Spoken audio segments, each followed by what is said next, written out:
اب تیسرا ان کا فریب تھا، بس اسی پہ اختتام کریں گے. اور تیسرا جو تھا یہ سب سے زیادہ یہ فریب سے کام لیتے، عوام کی جو جہالت ہے، عوام الناس میں جو بات جہالتیں ہوتی ہیں نا، اس کو بنیاد بنا کر یہ اہل سنت کو مشرک قرار دیتے ہیں. مثلاً ہمارے کم علم عوام جو ہے قبروں پہ جا کے سجدہ کرتی ہے، تو کہتے ہیں دیکھو صاحب یہ قبر پوجا ہو رہی ہے، صاحب مشرک ہو گیا. قبروں پہ چادریں چڑھاتے، کہتے دیکھیں صاحب یہ قبروں پہ چادریں چڑھاتے ہیں، کعبۃ اللہ پہ چڑھانا چاہیے، غیر اللہ کے لیے کام کر رہے ہیں صاحب، یہ مشرک ہو گئے. سجدے طواف قبر ہو رہا ہے صاحب، قبر کا کچھ لوگوں کو طواف کرتا ہوا دیکھ لیں گے، کہیں گے دیکھیں صاحب یہ شرک ہو رہا ہے. تو اس طرح کے جو اعمال ہوتے ہیں بزرگان دین کے ساتھ جو عوام الناس کرتی ہے، اس کو بنیاد بنا کر یہ علماء اہل سنت کو بھی مشرک کہتے ہیں اور سارے اہل سنت جماعت کو یہ مشرک کہتے ہیں. حالانکہ میں ایک بات واضح کر دوں، اور ہمارے جتنے بھی علماء ہیں سب جو بھی اگر غلط ہے خرافات ہے اس کا رد اپنی تقریروں میں کرتے ہیں، کتابیں بھی اس پہ لکھی گئی ہے. بالخصوص اعلیٰ حضرت کی اگر ہم بات کریں تو اعلیٰ حضرت امام احمد رضا مجدد دین و ملت امام احمد رضا محدث بریلوی رضی اللہ تعالیٰ عنہ نے ان سب چیزوں پہ ہر خرافات اور ہر بدعات پر کتابیں اور فتاوی دی ہے. میں 3 چیزیں یہاں بیان کر دیتا ہوں کہ سجدہ قبر یا پیر کا سجدہ ہو یا پیر کے قدموں میں سر رکھنا ہو، اس کے تعلق سے اعلیٰ حضرت نے ایک مستقل کتاب لکھی ہے. کتاب کا نام ہے الزبدۃ الزکیہ لتحریم سجود التحیہ. اس میں اعلیٰ حضرت نے ثابت فرمایا ہے کہ قبر کا سجدہ حرام ہے. قبر کا سجدہ شرک نہیں ہے، لیکن کیا ہے؟ حرام. ان بیچاروں کی پرابلم کیا ہے ان جاہلوں کی کہ ان کو شرک اور حرام میں تمیز نہیں ہے. وجہ کیا ہے کہ ان کے بڑے کوئی شرک جلی اور شرک خفی کا پتہ نہیں تھا. تو یہ تو چھٹپئیے لوگ ہیں بیچارے، وہ اتنا جو بڑا تھا اسماعیل دہلوی جس کو شہید بولتے ہیں، اسی کو نہیں پتا تھا شرک جلی اور شرک خفی کی جو ہے فرق. تو یہ پھر کیا بیچارے فرق کریں گے. تو اعلیٰ حضرت فاضل بریلوی نے جو ہے قبر کے سجدے کو حرام قرار دیا اور باقاعدہ اس میں قرآن حدیث سے اور اقوال بزرگان دین اور ائمہ سے ثابت کیا کہ سجدہ اللہ کے علاوہ عبادت کا کسی کے لیے جائز نہیں. اگر عبادت کا تصور کر کے اللہ کے علاوہ کسی کو بھی سجدہ کرے گا تو وہ ہو جائے گا شرک، اسلام سے خارج، کوئی گنجائش نہیں. لیکن اگر تعظیم کی نیت سے کرے گا، سجدہ تعظیم ہی کرے گا، تعبیدی کی نیت نہیں ہے، تعظیم کی نیت ہے، تو حرام ہوگا. اسی طرح قوالی کا جہاں تک معاملہ ہے، اکثر کیا کرتے ہیں قوال لوگ اکثر کفری اشعار پڑھتے ہیں. قوال لوگ اس کو بنیاد بنا کے کہتے ہیں دیکھو صاحب بریلوی فرقہ جو ہے وہ مشرکوں کا فرقہ ہے، یہ فلاں قوال نے کہہ دیا. تو ہم 12 کہتے ہیں کہ اول تو قوال ہماری مذہب کے کوئی اتھارٹی نہیں. اور جہاں تک مروجہ قوالی جو آج کل قوالی چل رہی ہے، صوفیہ اکرام سنتے تھے، وہ ایک الگ ہے. اس کے تعلق سے تو امام غزالی رحمۃ اللہ علیہ نے حیاء العلوم میں اس کے آداب لکھے، سرکار غوث اعظم نے گنیت الطالبین میں اس کے آداب لکھے، بڑے بڑے اولیاء نے لکھے جو بزرگان دین کے جو سما ہوتی تھی. لیکن مروجہ جو سما ہے آج کل جس میں کفری اشعار پڑھے جاتے ہیں، خرافات ہوتی ہے، اس کے رد میں خود اعلیٰ حضرت کی کتاب ہے باقاعدہ. چنانچہ اعلیٰ حضرت نے مستقل اس پہ رسالہ لکھا جس کا نام ہے رسالہ مسائل سما. اسی طرح قبروں پہ جو عورتیں جاتی ہے اور عورتوں کے جانے سے جو خرافاتیں ہوتی ہے، بدنگاہیاں ہو رہی ہے، بے پردگی ہو رہی ہے، میلے اور ٹھیلے بڑھ رہے ہیں، ہجوم ہوتا ہے عورتوں کی وجہ سے اور بہت ساری جو برائیاں پیدا ہوتی ہے، خود اعلیٰ حضرت فاضل بریلوی نے اس کا رد فرمایا ہے. عورتوں کے مزارات پر جانے کے اعلیٰ حضرت قائل نہیں ہے، بلکہ وہ فرماتے ہیں کہ گھر سے نکلتی ہے تو لعنتیں پڑتی ہے. قبر پہ جاتی ہے صاحب قبر لعنت بھیجتے ہیں، اور جب گھر آتی ہیں تو شیاطین کے ساتھ آتی ہے اور لعنتوں کے ساتھ آتی ہے. شیاطین ایسی عورت کو گھیر لیتے ہیں. اور اس تعلق سے اعلیٰ حضرت نے ایک مستقل کتاب لکھی جس میں عورتوں کی قبروں کی حاضری کو ناجائز قرار دیا. کتاب کا نام ہے جمال النور فی نہی النساء زیارت القبور. تو بہرحال یہ جو ہے اس کے تعلق سے عوام کی اگر خرافات کی ہم بات کریں تو اس پر ہمارے علماء خود رد کرتے ہیں. اور پھر اس میں ایک خاص بات یا قابل غور ہے، ایک بہت خاص نقطہ ہے، یہ اہم بات آپ کو یاد رکھنی چاہیے کہ عوامی جو فعل کرتی ہے وہ فعل حرام ہے، ناجائز تک ہے، وہ شرک وہ لیکن نہیں ہے. لیکن وہابیوں نے کیا کیا، بڑی عجیب تماشا ان کے ہاں، بڑا عجیب دھرم بنایا. ریالوں کی خیرات اور صدقات پانے کے لیے ایسی سی چالاکیوں سے کام لیا کہ خود ساختہ کچھ شریعت کے پہلے اصول گڑھ لیے انہوں نے، خود اصول گڑھ لیا اپنے طبیعت سے. وہ قرآن و حدیث میں اصول نہیں ملیں گے، اور اپنے ان گڑے ہوئے اصولوں کے تحت عوام کی جہالت کے ان افعالوں کو پہلے شرک قرار دیا اور شرک قرار دے کے پھر ان کو مشرک کہا. حالانکہ جب وہ شرک ہے ہی نہیں، حرام ہے، تو پھر اس پہ تو شرک کا فتویٰ لگتا ہی نہیں ہے. اچھا پھر دوسرا تماشا کیا ہے، ایک یہاں بھی ایک بڑی عجیب بات ہے کہ چلو تھوڑے دیر کے لیے ہم مان لیں کہ جو عوام خرافات کرتی ہے، تو خرافات کون کر رہی ہے؟ لیکن گالیاں ولیوں کو بکتے ہیں یہ لوگ۔ جس مولوی کو دیکھو تو کبھی غریب نواز کو گالیاں بکتا ہوا نظر آئے گا، یہ اہل حدیث مولوی، کبھی جنید بغدادی کو گالیاں بکیں گا، کبھی سرکار بابا فرید کو گالیاں بکیں گا، کبھی نظام الدین اولیاء کو گالیاں بکیں گا، کبھی داتا گنج بخش لاہوری کو گالیاں بکیں گا۔ تو ان جاہلوں سے پوچھو کہ بھائی قبروں پہ جو خرافات ہو رہی ہے وہ جاہل عوام کر رہی ہے نا، اس سے اس ولی کا کیا تعلق؟ جرجس کی کتنی تقریریں جس میں حضرت حاجی علی رحمت اللہ علیہ کے تعلق سے اس نے گستاخانہ جملے کہے ہیں، کتنی تقریریں جس میں اس نے غوث پاک کی تک توہین کی ہے۔ یہ کون سا اصول ہے ان کا کہ غلطی عوام کرے اور گالیاں یہ ولیوں کو کرتے ہیں؟ ان کا تو اگر ایسا ہی ہوا کہ اگر ان کی الٹی عقل کو تسلیم کر لیا جائے، یہ وہابیوں کی الٹی عقل کہیں گی نا کہ عوام کی غلطی جو ہے اولیاء پہ تھوپ دے اور اولیاء کے ذمہ ڈالے، تو پھر میں بطور تمثیل، یہ حقیقی اعتبار سے نہیں، تمثیلاً یہ بات کہتا ہوں کہ یہودی حضرت عزیر علیہ السلام کو کیا مانتے ہیں؟ خدا کا بیٹا۔ تو آپ کیا عزیر علیہ السلام کو گالی بکوں گے کہ یہودیوں کو برا کہوں گے آپ کہ عزیر علیہ السلام کو؟ عیسائی حضرت عیسیٰ علیہ السلام کو کیا مانتے ہیں؟ خدا کا بیٹا۔ تو آپ عیسائیوں کو برا کہوں گے کہ حضرت عیسیٰ علیہ السلام کی توہین کرنے بیٹھ جاؤں گے؟ نوح علیہ السلام کا بیٹا کنعان کافر تھا، نوح علیہ السلام کی بیوی کافر تھی، تو بیوی اور بیٹے کے کافر اور مشرک ہونے پر کیا حضرت نوح علیہ السلام کو گالی بکی جائیں گے؟ لوط علیہ السلام کی بیوی کافرہ تھی، کیا لوط علیہ السلام کی بیوی اگر کافرہ ہو گئی، اس نے خود لوط علیہ السلام کی بات کو نہ مانا، تو کہ لوط علیہ السلام کو گالی بکوں گی؟ ارے حد تو یہ ہے بھائی کہ ابو جہل کا بیٹا اکرمہ صحابی ہے، اور ابو جہل کتنا بدبخت ہے، مگر ابو جہل کو برا کہا جاتا ہے لیکن حضرت اکرمہ کو نہیں کہا جاتا۔ حضور کے دو چچا تحقیق کے مطابق اور علماء کے اجماع کے مطابق دو چچا جو ایمان لائے، باقی چچا ایمان ہی نہیں لائے، جس میں خاص طور سے ابو لہب جو گستاخ بھی تھا۔ تو حضور کے چچا اگر کافر ہو تو کیا رسول اللہ کو آپ لعن طعن کروں گے؟ تو اگر ولیوں کے ماننے والے کچھ خرافات کر لے تو کیا اس کی بنیاد پر ان ولیوں کو گالیاں بکوں گے؟ تو یہ کون سی الٹی عقل ہے وہابیوں کی؟ مگر کیا کرے گا، وہابیوں کو عقل ہوتی نہیں ہے۔ نتیجہ کیا ہوا؟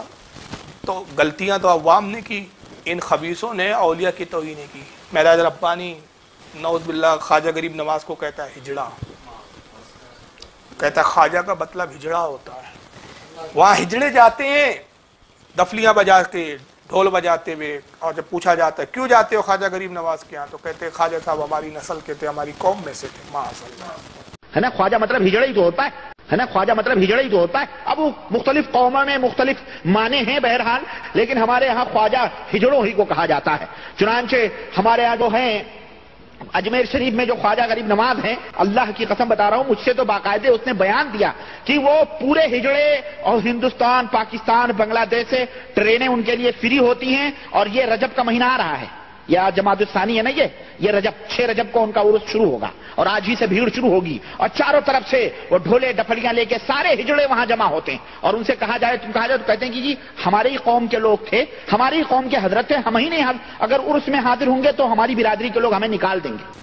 بندہ نواز گیسو دراز جو آل رسول ہے، سید ہے، نجیب الطرفین سادات میں سے، یعنی امام حسن امام حسین دونوں کی نسل سے آپ کی شاخ ملتی ہے۔ حضرت بندہ نواز گیسو دراز کے بارے میں کہتا ہے یہ لونڈے باز تھا، پھر بندہ گیسو دراز کی یہ حقیقت، اور یہ شیعہ تھا پرلے درجے کا زندیق، شیعہ لونڈے باز، پرلے درجے کا زندیق، شیعہ لونڈے باز۔ اور جرجس کی یہ توہین اگر آپ سنیں گے تو آپ کے رونگٹے کھڑے ہو جائیں گے۔ وہی سیرت غوث پاک جس میں یہ واقعہ اس نے گڑھا تھا کہ اللہ تعالیٰ چھٹے آسمان سے گرا اور غوث پاک نے ہاتھ پکڑ کے بچایا، اسی میں یہ واقعہ بھی گڑھتا ہے۔ ایک کتاب میں پاکستان گیا، پاکستان سے کتاب لے کے سیرت غوث پاک پاکستان سے چھپی ہے، ارے پڑھ کے میں دنگ رہے، بڑے پیر صاحب اپنی ماں کے پیٹ میں اور جنگل میں ان کی ماں 7 مہینے کا حمل، ابھی 2 مہینے باقی ہے، اور ماں جنگل میں۔ کوئی پوچھے گا ماں جنگل میں کیوں؟ چپ۔ اس پوزیشن میں ڈاکٹرنی نرس یہ کہتی ہے کہ نہیں آرام کرو، لیکن وہ صاحب گئے کہاں؟ جنگل میں گئی ان کی ماں۔ بڑے پیر صاحب کی ماں پر کسی نے غلط نظر ڈال دی کیونکہ وہ بہت خوبصورت تھیں، بڑے پیر صاحب ماں کے پیٹ میں آگ بگولا ہو رہا ہے، کمینہ میری ماں پہ غلط نظر ڈال رہا ہے، یعنی وہ اندر دیکھ رہے ہیں کہ یہ بری نظر ڈال رہا ہے۔ اور جب وہ آیا اور ماں کے کپڑے پھاڑنے عزت لوٹنے کے لیے، اور جب وہ آیا اور ماں کے کپڑے پھاڑنے عزت لوٹنے کے لیے، تو بڑے پیر صاحب ماں کے پیٹ سے تلوار لے کے باہر نکلے۔ یہ کرامت ہے، کرامت۔ اور بڑے پیر صاحب ماں کے پیٹ سے تلوار لے کے باہر نکلے، قتل کر دیا اس آدمی کو، مار ڈالا، پھر ماں کے پیٹ میں گھس گئی۔ میں یہ کتاب پڑھ رہا تھا اسی ٹاٹا ہاسپٹل میں، میرا چچیرا بھائی بیمار تھا کینسر کا، میں اس کتاب کو پڑھ کر اپنا ٹائم پاس کر رہا تھا، تو میرا دوست کہنے لگا مولوی صاحب جب وہ نکل ہی گئے تھے تو گھسنے کی ضرورت کیا تھی؟ میں نے کہا کورس پورا کرنے گئے تھے، بھی کورس کمپلیٹ نہیں ہوا۔ یہ کرامت بیان کرتے ہو تم؟ کس کے بارے میں بول رہا ہے یہ؟ غوث پاک کی ماں کے بارے میں۔ اب بے غیرت فرقے کو دیکھو، ان کو یہ تو دکھتا ہے کہ فاروق رضوی سخت جملے بولتا ہے، کہتے گالی بکتا ہے فاروق رضوی، لیکن ان خبیث کی اولادوں کو اپنے ملاؤں کی گستاخی نہیں دکھتی۔ ارے بے حیا، بے شرم، بلاتکاری تو ہے۔ اس لیے پھر میں کہتا ہوں کہ اگر تو واقعی سچا ہے اور حلالی ہے تو کتاب دکھا دے پھر، کہ کہاں وہ معاملہ تھا کہ غوث پاک کی ماں کی عزت پر نعوذ باللہ من ذالک استغفر اللہ حملے ہوئے۔ اور یہی بات اگر میں ایسے بولوں تو یہ ان سارے وہابیوں کے چہرے کے جغرافیے بگڑ جاتے ہیں، اور پھر یہ کمنٹس کرتے ہیں کہ فاروق رضوی گالی دیتا ہے۔ اپنے ملاؤں کی نہیں دیکھتے تم بے غیرتی؟ تمہارا مولوی خواجہ کو ہجڑا بولے تو وہ گالی نہیں ہے، بندہ نواز کو لونڈے باز بولے تو وہ گالی نہیں ہے، مگر میں صرف یہ بولوں، حالانکہ میں گالی نہیں بک رہا ہوں، میرا جملہ مشروط ہے۔ گالی ہوتی کہ میں ڈائریکٹ کہوں تو فلاں ہے، تو فلاں ہے، تو حرامی ہے، میں یہ نہیں کہتا، میں کہتا ہوں اگر تو حلالی ہے، یہ لفظ اگر لگا کے کہتا ہوں، یہ مشروط ہے، اگر تو حلالی ہے تو مناظرہ کر، اگر تو حلالی ہے تو کتاب دکھا، تو حلالی ہو تو دکھا دے، دکھا دیں گا، حلالی ثابت ہو جائیں گا۔ تو نہیں دکھاتا ہے، نہیں بیٹھتا، اس لیے تو میرے نزدیک حرامی جیسا لگتا ہے۔ مشروط جملہ ہے میرا یہ، میں ڈائریکٹ کہاں کہہ رہا ہوں کہ تو حرامی ہے۔ لیکن اگر میں یہ واقعہ یوں بیان کروں تو سارے اہل حدیثوں کے جغرافیے بگڑ جائیں گے۔ میں کہوں کہ جرجس کی ماں جنگل جا رہی تھی، کھیت میں جا رہی تھی، جرجس کی ماں خوبصورت ہے، کچھ لوگوں نے اس کی عزت پر حملہ کیا اور اس کی عزت لوٹ لی، اور جاؤ فلاں کتاب میں دیکھ لو صفحہ نمبر فلاں۔ سارے وہاں بھی مجھے فون کر کے پریشان کر دیں گے، فاروق رضوی آپ نے ہمارے مولوی کی ماں پہ آپ نے جو ہے تہمت لگائی ہے، کتاب دکھاؤ کہاں لکھا ہے، حوالہ دو، ثبوت دو۔ مگر بے غیر تو کیسے اپنے آپ کو تم اہل حدیث کہتے ہو، اور تم کہتے ہو کہ ہم بغیر دلیل کے کوئی بات مانتے نہیں، اپنے ملا کی یہ بغیر دلیل کی، بغیر کتاب دیکھے ایک جھوٹی بات کو تم نے ہضم کر لیا، تسلیم کر لیا، اور تمہیں اتنی توفیق نہیں ہوتی کہ تم اپنے اس مولوی کا گریبان پکڑ کے پوچھو کہاں لکھا ہے، دکھا، اور دکھاتا کیوں نہیں ہے کر کے۔ اصل میں معاملہ کیا ہے بتاؤں میں آپ کو؟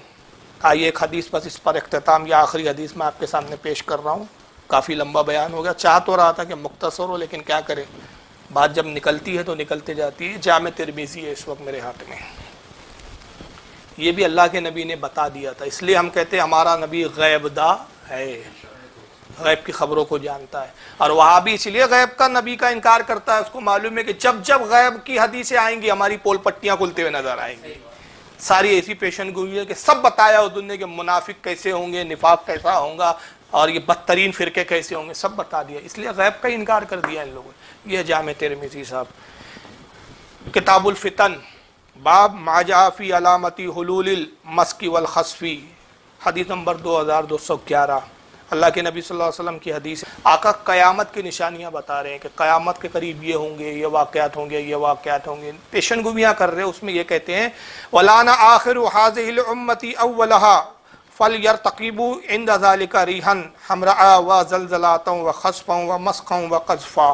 آقا فرماتے ہیں قیامت کی نشانیوں میں یہ بھی ہے کہ اس امت کے آخری زمانے کے لوگ پہلے کے بزرگوں کو لعن طعن کریں گے، پہلے کے بزرگوں پہ لعنتیں بھیجیں گے، ان کو برا بھلا کہیں گے۔ یہ قیامت کی کیا ہے؟ نشانیوں میں سے ہے۔ کیا کہتے ہیں کہ آخری زمانے کے لوگ، یعنی اس زمانے کی جو قیامت کے قریب آئیں گے، یہ کیا کہیں گے؟ اپنے سے پہلے کے بزرگوں کو لعنت کریں گے، ولانا لعن کریں گے، ولانا آخرہ ہذہ الامہ، میری اس امت کے آخری کے لوگ ایسے ہوں گے کہ اولہا فل یرتقب عند ذالک ریحن وحمرا وزلزلۃ وخسفا ومسخا وقصفا، یہ پوری حدیث میں نے پڑھ ڈالی ہے، اب ترجمہ سن لے۔ کہتے ہیں کہ پچھلے لوگوں کو لان تان کریں گے، اور جب وہ ایسا کریں گے کہ بزرگوں کو، پچھلے امت کے لوگوں کو، پچھلے بزرگوں کو لان تان کرے، تو اس وقت تم سرخ آندھیوں، زلزلوں، زمین کے دھسنے، شکلوں کے مسخ ہونے اور پتھر کے برسنے کا انتظار کرو۔ آج اگر یہ عذابات آ رہے ہیں تو ان وہابی بدعقیدوں کی وجہ سے آ رہے ہیں کہ جیسے جیسے یہ فرقہ بڑھ رہا ہے بزرگوں کی توہینیں بڑھتے جا رہی ہے۔ کہ یہ رسول کی حدیث بتا رہی ہے کہ کیا ہوگا، زلزلے آئیں گے جب بزرگوں پہ لان تان کی جائیں گی، آندھیاں آئیں گی، اور کیا کہتے ہیں زمینیں دھسنا شروع ہو جائیں گی، شکلیں مسخ ہو جائیں گی، یہ سب عذابات آئیں گے، پتھر برسیں گے۔ تو یہ عذابات تو ہے نا، یہ کیا ہے یہ سب؟ بزرگوں پہ تم لان تان کر رہے ہو، اللہ کا غضب نازل ہوتا ہے۔ تو یہ آقا کی واضح حدیث ہے۔ آج دیکھ لیجئے بزرگوں کا احترام کون کرتا ہے اور بزرگوں کی توہین کون کرتا ہے۔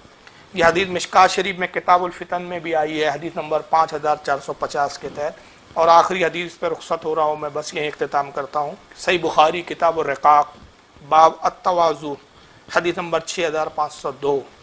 یہ ان لوگوں کا انجام ہے کہ جو اولیاء کو گالیاں بک رہے ہیں، اولیاء سے عقیدت کو جنہوں نے شرک کا نام دے رکھا ہے، اولیاء سے محبت کو جنہوں نے جو ہے بدعت کا نام دے رکھا ہے، یہ ان کے لیے ہے۔ عن ابی ہریرہ قال قال رسول اللہ صلی اللہ علیہ وسلم ان اللہ قال من عدا لی ولیا۔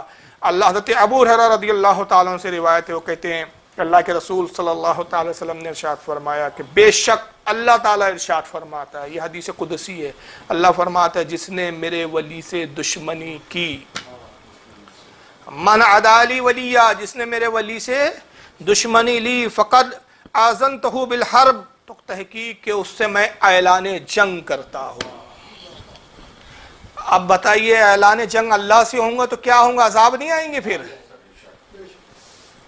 اور ولیوں کی توہین ہو رہی ہے کہ غریب نواز کو ہجڑا بولا جائے، معاذ اللہ، یہ توہین نہیں ہے؟ نعوذ باللہ من ذالک داتا گنج بخش لاہوری کی توہین کی جائے، بندہ نواز گیسو دراز کو لونڈے بات بولا جائے گا، ولیوں کی توہین نہیں ہے؟ کرنے والا ایک ہے لیکن حامیہ ملانے والے تو لاکھوں ہیں نا۔ تو گناہ کی تائید کرنا بھی تو گناہ ہوتا ہے نا، گناہ کرنے والا بھی اتنا ہی گناہ گار ہوتا ہے جو گناہ کی تائید کرے۔ ایک چور جتنا چوری کرنے میں گناہ گار ہوتا ہے، اس چور کا سپورٹ کرنے والے بھی اتنے ہی بڑے مجرم ہوتے ہیں۔ یہ توہین نہیں ہے۔ غوث پاک کی ماں کے تعلق سے جھوٹے قصے سنا کر مذاق بنایا جائے، کیا یہ بزرگوں کی توہین نہیں ہے؟ اعلیٰ حضرت جیسے عظیم شخصیت، عظیم اپنے وقت کے دین کے خدمتگار مجدد عاشق رسول کو جھوٹی کتابیں اور جھوٹے اشعار ان کی طرف منسوب کر کے شرک کے فتوے لگائے جائے، یہ اولیاء کی توہین نہیں ہے تو کیا ہے یہ؟ اللہ فرماتا ہے جو میرے ولی سے دشمنی رکھ کے، تحقیق کہ میں اس سے اعلان جنگ کرتا ہوں۔ کس کی اوقات ہے جو اللہ سے جنگ جیت جائے؟ اور اس کو بخاری کے علاوہ اس کو امام ابن ابی عاصم اپنی کتاب الزہد میں لائے ہیں، جلد 165۔ امام ابن حبان اپنی صحیح میں لائے ہیں حدیث نمبر 347 کے تحت۔ امام طبرانی معجم الکبیر میں لائے ہیں حدیث نمبر 7880 کے تحت۔ امام بہقی اس کو سنن الکبریٰ میں لائے ہیں حدیث نمبر 20980 کے تحت۔ امام ابن جوزی اس کو لائے ہیں صفت الصفوہ جلد 149 کے تحت۔ امام حیثمی لائے ہیں اس کو اپنی کتاب مجمع الزوائد حدیث نمبر 17950 کے تحت۔ اس کو امام قرطبی اپنی تفسیر قرآن عظیم الجامع احکام القرآن جلد 7 صفحہ 411 سورہ مائدہ آیت نمبر 27 کے تحت اس حدیث کو نقل کیا، اور بھی محدثین نے نقل کیا ہے۔